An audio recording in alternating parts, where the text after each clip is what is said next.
Tabingin.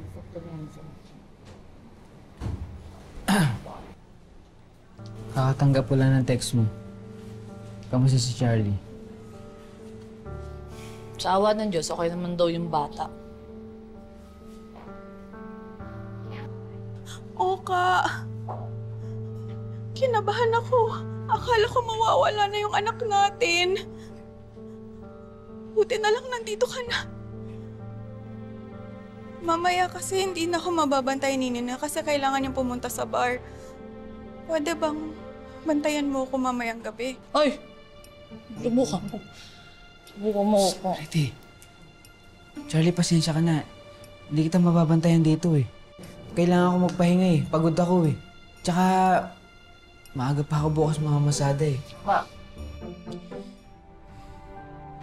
Alam ko naman kung bakit hindi mo ako mapagbigyan sa pabor ko eh.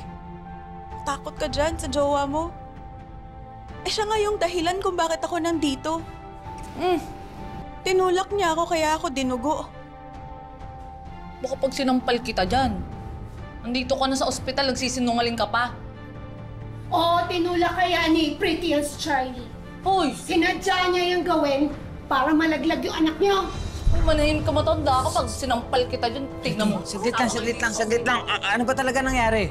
Tay, hindi po nagsisinungaling si Nanay Pretty. Oh. Susugod po si Ate Charlie na may dalang walis at nadulas po siya.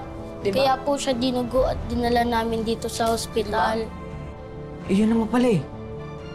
May katwiran naman pala si Pretty. Ano sinasabi mo? Eh, may witness ako. Diyan ka talaga maniniwala sa anak-anakan mo. Hoy! Eh ako na itong muntik pamatay eh. Tsaka yung anak natin muntik na mawala. Ano ka naman? Hoy! Kung sinisigawan to ah. Tsaka una sa lahat, hindi nagsisinungaling ng mga bata. Pangalawa, okay, hindi ka para masigurado kung anak mo talaga yan, di ba? Pretty!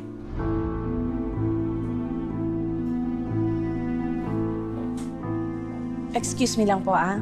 Kailangan ko lang humakausap ang pasyente sandali. Okay? Kamusta na po? Pakiramdam niyo?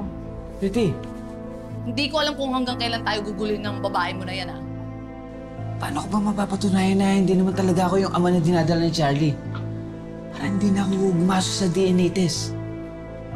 Kailangan ko malaman kung sino talaga yung ama na dinadala niya. Mag-imbestiga ka, Oka. Mag-imbestiga ka. Total, marami ka naman time, di ba? Tara na.